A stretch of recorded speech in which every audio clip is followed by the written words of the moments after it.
Welcome to the Dynasty Football Key. We're unlocking success in every episode, talking NFL and fantasy football year round. So like and subscribe to stay ahead of the game.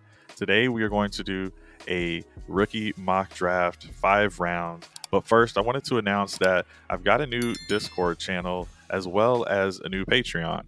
So for anyone for free, you can join the Discord channel and go ahead and find the link in the description of the video. But for Patreon members, you actually get additional access to the Patreon only threads where I will be doing a roster review for anyone. This is a $5 rookie tier is what I've called it. That's the first tier. So you get full access to my Dynasty rankings. If you submit your roster, I will go ahead and review that for you, give you my thoughts on how you can get ready for the next season and beyond, what moves you might want to make and consider. And another real good way to support the channel. I'll also have some other tiers that are just more ways that you can support. I've got a 2024 draft guide that I will be happy to make for you guys if you go into that tier, and just another additional tier that's really just another way for you guys just to support the channel.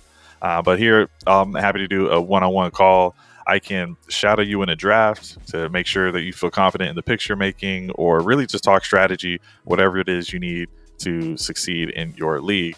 So without further ado, let's go ahead and get into this draft. I wanted to use a different service other than Sleeper. This is Fantasy Pros, and went ahead and got into this. This is a super flex tight end premium 12-team rookie mock draft, and I went at the 12th pick. So at the first pick, it was no surprise, Marvin Harrison. We've got Caleb Williams, Malik Neighbors, Jaden Daniels, Drake May, Rome Odunze, JJ McCarthy, Brock Bowers, Troy Franklin, Bo Nix, Brian Thomas Jr., and I took XAVIER Worthy.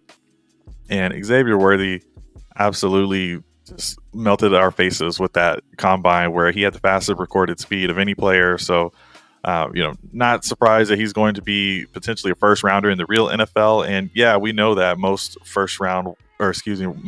the fastest of all time wide receivers are not productive in the NFL for one reason or another. But XAVIER Worthy had an early breakout age and continued to produce from there. And he had a 25% contested catch rate. So not amazing just due to the size, but the drops were actually low at 5.4%. So really good season he had there. Let's go ahead and zoom out so we can see the rest of the board. And in the next round, we've got Keon Coleman, Adonai Mitchell, Lab McConkey, Michael Penix Jr., Jonathan Brooks, Roman Wilson, Jalen McMillan, Trey Benson, Javon Baker, Jalen Polk, Marshawn Lloyd, and I took Jaylen Wright. And Jaylen Wright, he also had a really good combine, 4.38 40-yard dash. The RAS score was 9.82. He was a top 10 rusher for PFF in the elusive. He had an elusive rating of 132, so that is itself is top 4 in this class. With yards per reception, it was a little bit low, 5.7. You want that to be in the 8.3 range.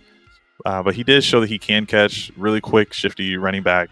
He's got a lot of explosion in this class, so I really, really like what he can bring to the table as a speed back. And we'll go on to the third round. Devontae Walker, Ricky Pearsall, Xavier Leggett, Blake Corum, Jatavian Sanders, Braylon Allen, Ben Sinnott, Bucky Irving, Malachi Corley, Ray Davis, Spencer Rattler, and I selected Malik Washington. Malik Washington, hey, he's 5'8", but still, I've been thinking of him as a potential Tank Dell or a potential Zay Flowers type. He has the second most targets in this class, second highest PFF grade in this class. He has the most yards after contact in this class, 1,384 yards.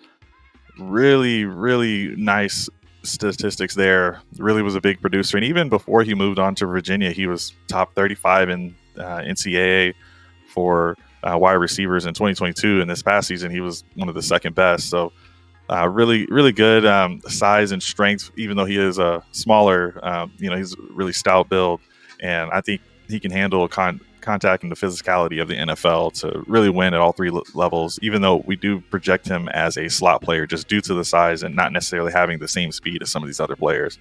We'll go on to the 4th round. Audric Estime, Isaac Guerrero, Jermaine Burton, Michael Pratt, Joe Milton, Will Shipley, Jacob Cowing, Cade Stover, Luke McCaffrey, Jordan Travis, Sam Hartman, and I selected Theo Johnson.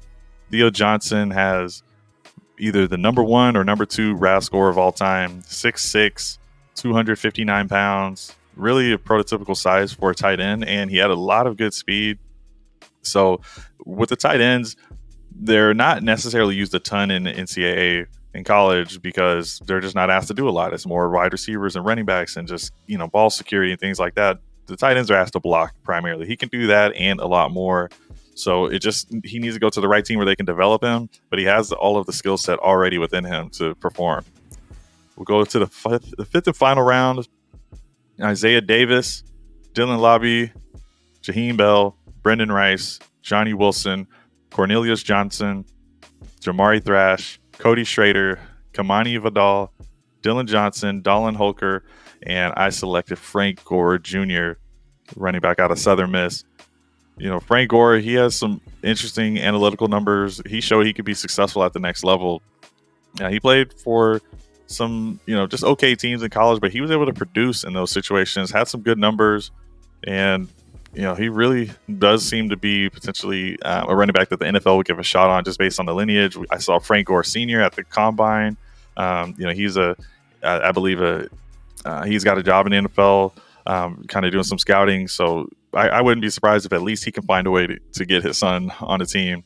But really versatile running back. And I think, he might get a role. So worth a shot with the final pick in the draft here. So that's all I got for you today. Again, appreciate all the support that I've been getting, and go ahead, follow on, or go ahead and join the Discord. Take a look at the Patreon as well. Really appreciate the support. Just want to build this community and see if we can help everyone as we jump into this 2024 season. So thanks everyone, and I hope to see you in the next video.